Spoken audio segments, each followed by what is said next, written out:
Ay grabe, wala man din na-inform ang pilingwapa ni day no, nga grabe man din ni kasakit ng trabaho oy. So karon pa ko kabalo day baday nga dili man pud ini sayon or dili man pud ini dali ang process sa pagpabintusa. Kay lagi daghan pa kay siyang i-prepare no, please la. Og ani day mga panahon na day no kay nadutlan og sakit ang piling gwapa oy. So giubo day ko ni og gilantan day no og sakit kay sa tanan ng akong mga kalawasan. Kay siguro day baday singot siguro ni sa kuha day kanang magriban bitaw ko. Kay usahay man gud singot kay sa tanan ng ako ang likod ba, please la. Mo na nag-decide ko ani day no nga magpa-massage ko day magpapintusa na sad ko. Pero lagi day no wala na inform ang piling gwapa day nga stam day ning sakitang trabaho oy. Kay paminaw bitaw na ko ani day no to nga kumbaga ani please lang.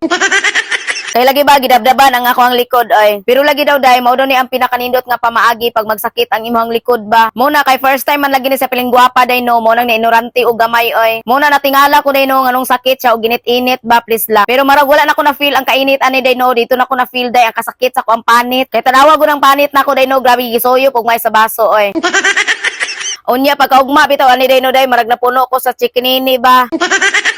Kay lagi ba grabe ka pula-pula nga ko ang likod ay. Pero okay ra bi apo kay sa pamati day no, maraglami ra man pud ang pamati pagkahuman. Nawala gyud noon ang sakit sa ko ang likod ba. Muna kung gusto mo magpapintusa bitaw day no, PE mo sa kuha day no kay ako ning i-recommend sa inyo ha. Kay kani man ko nagbintusan ako day no kay gagaw rin sa kumbana day ug maayo po kay siya aning trabaho. Muna kung nagsakit-sakit na ng mga kalawasan ninyo day no, nagkailangan na gyud mo magpadaop sa iyong likod ana day no, please la. Kaya ako man gud day no, first time po na ako ning gibuhat sa akong kinabuhi ba. Mo nang ni-ignorante jud gamay ang piling gwapa ani no, please la. Bitaw day uday wa ko nga move on day ba day kay lagi day pagsuyop ito sa baso sa ko ang panit day no hastam noong sakita. Ay di ako na shock na pita day oy please. Kay lagi ang paminaw bitaw na ko ani day no ang ako ang bukog mo nag-adjust ani. Kay lagi ba sa paminaw bitaw na ko day no ang akong panit ug ang ako ang unod bitaw day no marag ni bulag sa bukog. Ay grabe naman po ka over day na among ang bukog. Bitaw ay tanawa gali na niyo akong panit day no mo nang sakit kay sa tanan day kay grabe giyup-yup ug gisuyop ug maayos baso ba. Kay parag labaw pa ni sa linta kung makapilit oy.